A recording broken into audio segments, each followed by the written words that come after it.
Monica Sancio for an excellent lifestyle, and today I'm going to do a Fitness Pros #2 show online. We were going to interview Mike Maurer, the author of Living Aggressively, but he couldn't make it because of some personal issues. So I decided, well, let me go ahead and talk about being a fitness professional, what I feel about it, what I think about it, and I'm also going to cite this author, Karen Asp, who's an ACE certified fitness professional who wrote on the acefitness.org site an article that I became interested in because I'm a fan of Stephen R. Covey and the 7 Habits of Highly Effective People.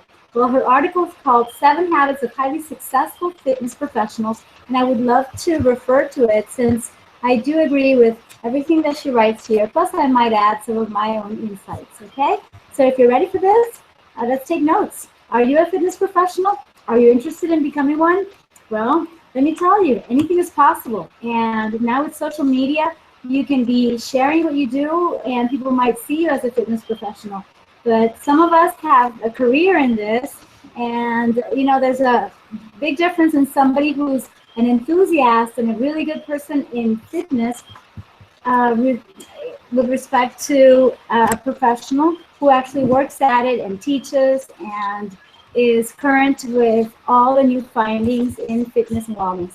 So that's one of the topics I would really like to talk to you about, because it's not the same thing having a good following on social media, which is great. On some of my social media sites like Twitter, I have thousands of followers, and I do have more than 9 million views on this YouTube channel. So I'm very proud of that. I love social media. Yet that's not enough to make you a fitness professional, okay? So I want to make that clear first and foremost, because I mean, being a fitness professional is not something that you just acquire overnight because you have a lot of followers or because you have a good body, okay? That's not what makes you a fitness professional. To make you a fitness professional, well, first let's start with these tips, and then you can also ask me afterwards whether you leave your comments below, and then I could answer them later or tomorrow. And I would really love to help you if you want to become one, or if you are already certified in something. I can teach you to be taking advantage of the opportunities that we have in this world now, globally, when so much we can do. It's amazing. And yes, I do believe in changing the world. I'm one of those crazy ones, as Steve Jobs says. And that's why I'm really excited and enthusiastic and just really into what I'm doing right now. Like with my Fit app, you can download Monica Fit.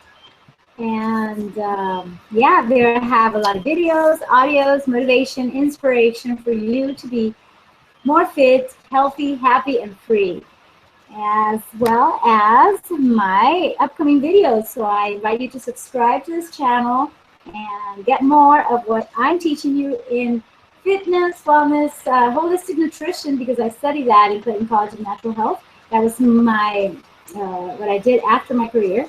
How do you call that? It was postgraduate, you know? That's what I did. And before, I studied biology and food science and technology.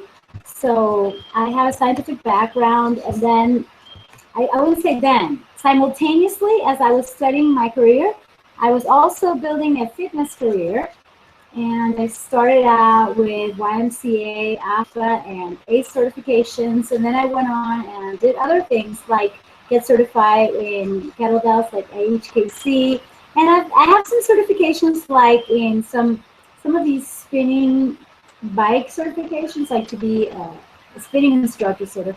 Yet I don't even really like that. So I wouldn't consider myself the best in that, nor a professional in the cycle. What was that? I don't know, what cycle, Reebok, or one of those that I got certified in.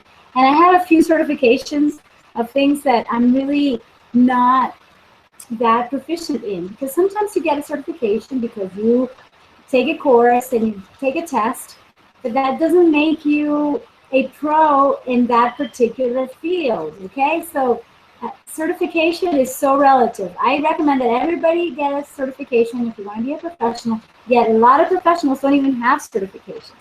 So if you can get both and, you know, have the cake and eat it too, fantastic. I would say experience goes hand in hand with excellence, with work, with studying, staying current in your business, and just really loving what you do, that it satisfies you, it fulfills you, and it excites you every day to go out. And in my case, my purpose is to empower as many people as I can in the world to become more fit, you know, healthy, happy, seriously joyful, and just freeing their movements. And that's why I'm always open to trying out new things like the primal moves and whatever comes up. And hopefully next week we'll be talking to Mike Meller about kettlebells, which I love, and are one of the, I would say, paradigm shifts that I had, because, you know, I had a traditional fitness background, and then when you see something like kettlebells, it's like you have to change your mindset. You got to be open to new things.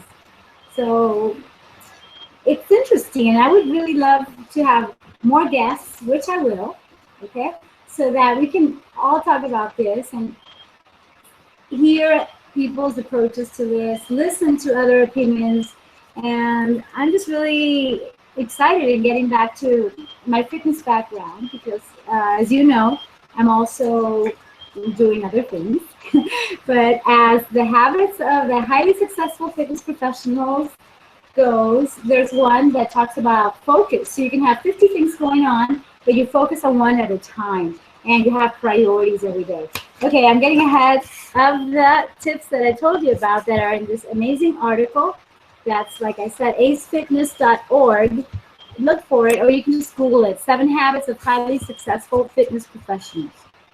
Okay, the author is Karen Ask. It was something that Chrome was telling me. I don't know, something with my computer, but I'm just going to ignore that. Yes. And I'm going to ask you, and perhaps you can write that down in the comments. What is success to you? What is a successful fitness professional for you? How do you feel successful? How do you see somebody else successful? And that goes not only for us fitness and wellness professionals, but also for any profession, anybody.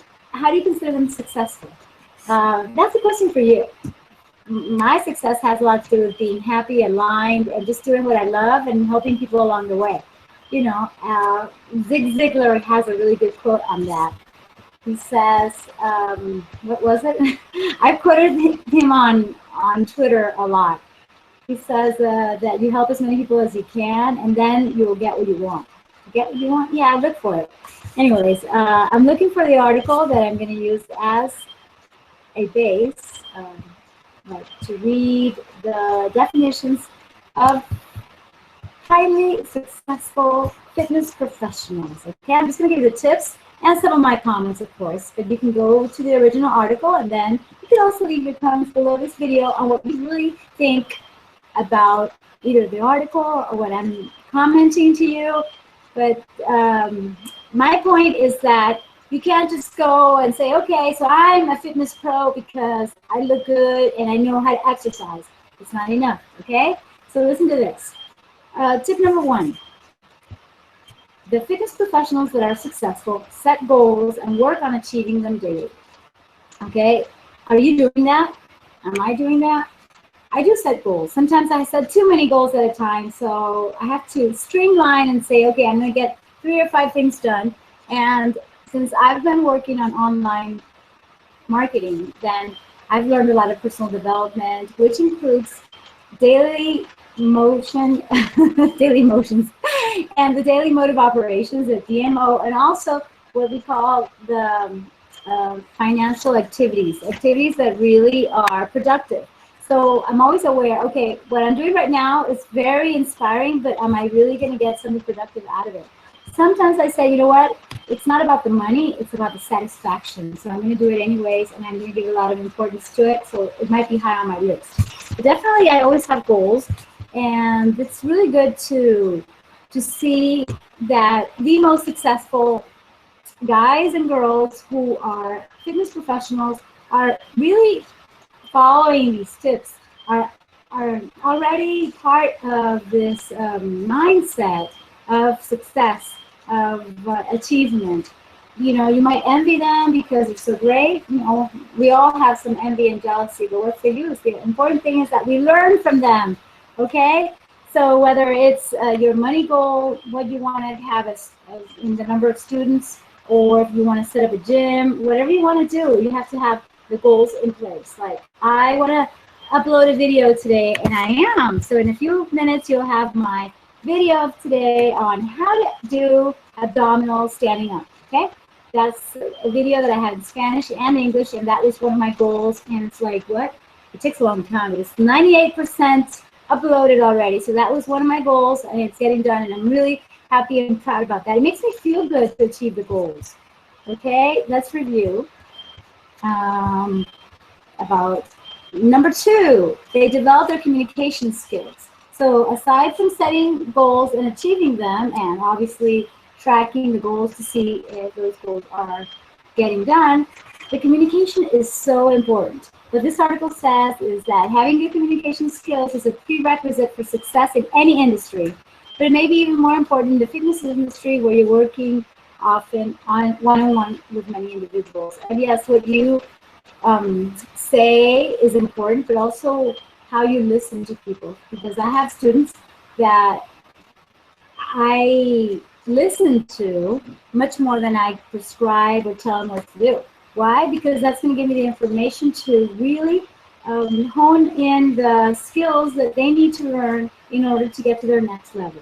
So it's really important to listen to your students, whether they be coaching students. I'm a life coach, and in this case, I am.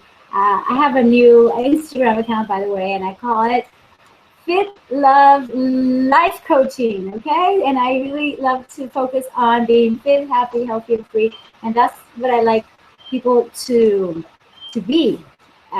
You know, that's my focus. And when I notice that they're eating too much or not eating some fruits and veggies, and I consider that they may be a little depressed or just not as happy, then, you know, I have more idea of what they're going through when I ask them more questions. That's part of communication. And it's really, really important to keep your clients into account, into consideration, and not just be telling them what to do all the time, but actually know what's on their mind, what's in their emotions, what's going on in their life. It's really important. Okay, tip number 3, they have a buddy, even a mentor or coach. Even your clients know that going it alone can be difficult, which is why many probably utilize the buddy system in their workouts. Follow their lead, and you'll be one step closer toward achieving success. That's what the article says, and then they give an example, or La Fara, that calls this public display of accountability. I like to work with a coach, and I do have a lot of mentors. I believe in mentors because I'm always striving for the next level in whatever I'm doing, whether in my personal or business life, and I need to have this, it's like a new goal. Yes, that was one of the things, and accountability is basically important. When you have that person, then you are going to be at the top of your game, and that's the idea. Okay, habit number 4, they have razor sharp focus, prioritizing on what is important. Okay, as you know, this presentation I'm giving you right now is very much oriented toward fitness professionals, but it works for anybody who wants to achieve anything in life. I mean, if you have a passion, whether it's for cooking or perhaps some arts and crafts, or you have a passion for writing, if you're not really focused, you're not going to get anything done. I'm telling you this because I have to focus and get my book done, because, I mean, even the guide that I give out on monicasancio.com is still only in Spanish. And seriously, I don't even take that long to translate it myself. So even if I wouldn't have the budget to hire somebody to translate it, come on, I can do that. But why haven't I done it in 3 years or 4 years? Why not? Lack of focus. So yes, I have had focus in other things, but I didn't apply my focus on that. And you have to put your focus and your energy in what you really want to achieve, in your priorities and your goals. So I'm telling you that I admire people who are really focused on what they want done, and they do get it done. Like today has been a pretty productive day, and I got almost everything done so far that I promised myself that I would do. That's being accountable to myself, to my coach, mentor, and just to you, because I decided that I would be here with you even though our guest wasn't here. And I am turning this Fitness Pro live show into something that could also work for any successful person in general. And I would love to have some of my friends who are highly successful, for instance, in online business, and I would love for them to share with you what their focus is and how they do it, how they achieve things, how they say, okay, so I have 10 things to do. Let me sift them and see which are the 5 most important that are income-producing activities, IPAs, for instance. That's one of the tricks. And out of those 5, can I get all 5 done, or will I have to choose 3 of them? You see, I consider that amazing and so interesting to me, because I know that in life, and Mike Dillard told me this in an interview. I love Mike Dillard, by the way. He has a new program that I'm also going to be following. I want him to mentor me, and it's like $97 a year, so I'm sharing it with you so you can do it too. I find he's a genius, and I remember something that he said, and I even wrote it on my fridge, and it's still there. It says, focus plus discipline equals success. So whether you're a fitness pro or any kind of pro, you just want to be the greatest and the best in what you do without comparing yourself with anybody, definitely focus and discipline. Okay, Mike Dillard says it. Number 5, habit number 5, according to this Ace Fitness article, they never stop learning and they strive to deliver a continuously better service to clients. Wow, I agree. I'm always learning, and I just have so many books that, I gotta focus. Okay, which book am I gonna read first? I may go overboard in that, but definitely always have that excellence quality and never thinking that you know it all, because that's like the death of your career, I consider. So far I'm being that in the article. It's like you never know everything about fitness business. You can earn your certification, but that's not enough. You have to have continuing education. Okay, you got to get not only be certified, but certified in other things, and be open to new possibilities. Hear out other people that might have a completely different point of view, and don't be lazy. If you want to rise to the top, and this is in the article, you'll make learning a regular part of your business, which will in turn help you provide even better services to your clients. So I consider this habit super, uber important. So definitely, I keep saying so, well, I'm definitely, let me tell you what I am. I'm a work in progress as a professional, as a person, and I hope that you are too. Because if you think that you've got it all figured out, it's not even fun. I think it's really great to be exploring new things, new learning experiences, and just to be excited about something that you don't know about. Like, I want to learn how to surf. I don't know how to surf, for instance. Okay, surfing is not about being a fitness professional, but who knows? Why not? I could teach people how to be functional when they surf, on the board. It's like how to use your core. Everything is related, and I'm sure that there's a lot of fitness professionals that are profiting from the surf business, you see? So ideas that may not seem that connected at first are really connected. And by the way, Psycho-Cybernetics is one of my books by Maxwell Maltz. It's one of my personal development books. And the interesting thing about that is that, like I said, you get professionals from different fields. In this case, he's a plastic surgeon writing about psychology. So that could be. And when you educate yourself, which is habit number 6, and we're getting to number 7 very soon, you educate yourself on running a business, because after all, you do have to make money. Money's not everything, but it definitely makes you be more functional, because that way you don't have to worry about it. So when you don't have money on your mind, it's like I have to make so much money, then you can be more free to experience, to have fun, to do things that are not necessarily profitable, like even being charitable, being a philanthropist, All that is going to fulfill you so much, and probably more than what you're getting paid for. So definitely be on the lookout for opportunities to educate yourself and know how to run your business. This is what the article talks about. Learning how to run a business is often the toughest part of the job, somebody says, Rigsby. Yet, if you want to succeed, especially if you're hoping to capitalize on financial gains, you have to stop treating your business like a hobby and learn how successful businesses run. If necessary, hire a coach or take classes to bolster your business smarts. I agree completely. I can't say I'm the best in that, but a lot of people say I'm a really good entrepreneur. So thanks for that. But I tell you, but yet I say the best is yet to come. And I'm just starting out, that's how I like to feel. And I've fallen so many times that it's like I'm reinventing myself. And number 7, talk about reinvention. It says, although they don't reinvent the wheel, they recognize the need to grow and utilize new technologies. It says here, you certainly don't want to reinvent the wheel when it comes to attaining success. That's why some of the most successful fitness professionals utilize systems which help you implement programs faster and allow you to spend time more efficiently. Agreed.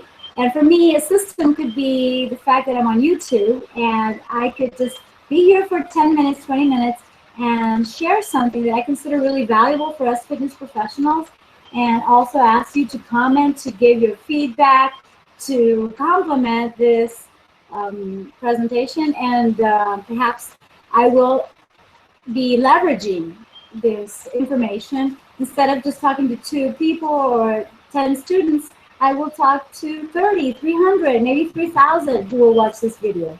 So for me, systems like media that is actually available to anybody is amazing. So yeah, I really want to learn more, like how to do this show with somebody else like I did last week.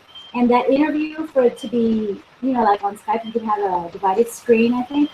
On Google Hangout, I haven't figured it out. I was researching on that. That's an idea. See, so you do have to learn some technology to get some things done that may be useful to somebody else. And let me tell you, when you really love what you do, you love your profession, it's so gratifying to be able to see people's successes. Like when my students tell me what they've gotten done, I ask them, okay, what 3 things did you achieve this week? And then they start telling me, and they're actually being grateful, not only to me, but to themselves for having gone to the next level. It really makes my day. It really makes me happy. So thank you. And thank you for watching, for sharing, and for leaving your comments below. I really appreciate you. Peace and love. Bye. Take care.